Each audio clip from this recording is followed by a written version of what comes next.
Je suis très heureux de vous souhaiter à toutes et à tous une excellente année 2018 de la part de l'ensemble des élus de l'agglomération de Grand Cognac.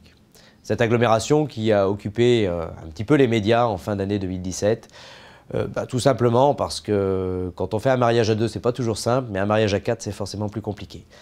Nous avions des difficultés à résoudre, des choses compliquées, techniques, qui ont amené à la gouvernance à évoluer de façon importante fin décembre et à me conduire à la présidence de cette agglomération de Grand Cognac.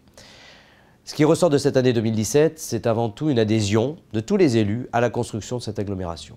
Certes, c'est l'État qui nous a incités à nous regrouper à travers la loi NOTRe, mais je crois derrière que c'était une tendance naturelle que nous avions sur le territoire à constituer un pôle important dans l'Ouest Charente. Nous devenons la deuxième jambe du département de la Charente.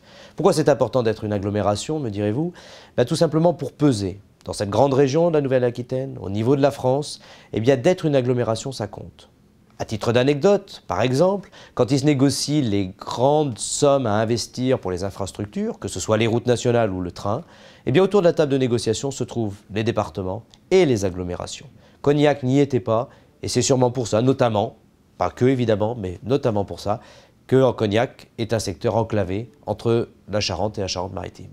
Donc les élus, nous avons voulu construire cette agglomération pour ça.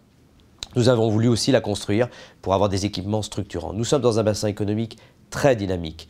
Avec les spiritueux, nous pouvons devenir à terme le centre international de conception, de réflexion, de recherche et développement sur les spiritueux.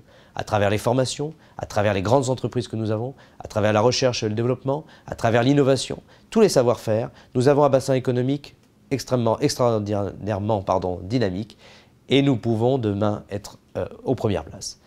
Que ce soit pour le tourisme, le sport, le service à la personne, tous les élus, nous avons la volonté au niveau de l'agglomération d'apporter que du plus. Alors certes, c'est pas si simple parce qu'il y a toujours les contraintes budgétaires, les contraintes réglementaires qui s'imposent à nous et il faut donc trouver des consensus et ça va être l'objectif de cette année 2018.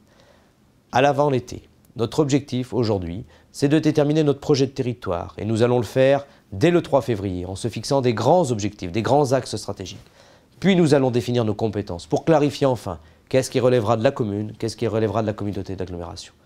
Et la dernière étape, nous adopterons un plan pluriannuel d'investissement et enfin nous réinterrogerons la solidarité entre la commune et la communauté. Nous avons des secteurs complètement différents sur notre territoire, des communes très rurales, des communes urbaines, des communes avec de grosses ressources financières, des communes qui en ont moins. La communauté d'agglomération doit être là pour accompagner, pour apporter de la solidarité, pour que ceux qui ont un peu plus contribuent à ceux qui ont un peu moins et qu'il y ait un service équitable pour l'ensemble de nos administrés qui payent le même impôt aujourd'hui. Donc tout cela, c'est beaucoup de travail pour l'année 2018. Nous l'attaquons avec beaucoup d'enthousiasme, d'envie, avec beaucoup d'humilité aussi parce que ça va être parfois très difficile. En tout cas, nul doute qu'à la fin de l'année 2018, l'agglomération ne sera pas la même qu'au début de l'année. J'espère que nous aurons résolu toutes nos difficultés, nous aurons surmonté nos différences et que le territoire de Cognac continuera à rayonner encore davantage demain pour apporter avant tout de la richesse, de l'emploi et du service à nos concitoyens. C'est l'objectif essentiel que nous avons.